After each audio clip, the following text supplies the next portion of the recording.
Halo sahabat 70 Channel, semoga kita semua dalam keadaan sehat dan dimudahkan segala urusannya. Saat ini kita menyaksikan pertandingan badminton Toyota Thailand International Series 2024 yang dilaksanakan di Nakhon Ratchasima, Thailand pada tanggal 3 sampai tanggal 8 Desember tahun 2024. Kali ini kita saksikan pertandingan babak 16 besar antara tunggal putra Indonesia Henrico Wibowo melawan tunggal putra Malaysia Ng In Kin.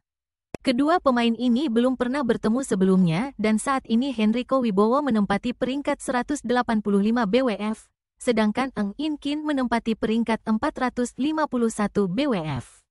Nah, bagaimana highlight pertandingannya? Saksikan terus pertandingan menarik ini sampai selesai dan jangan lupa like, share, dan subscribe channel ini serta berikan komentar-komentar yang membangun.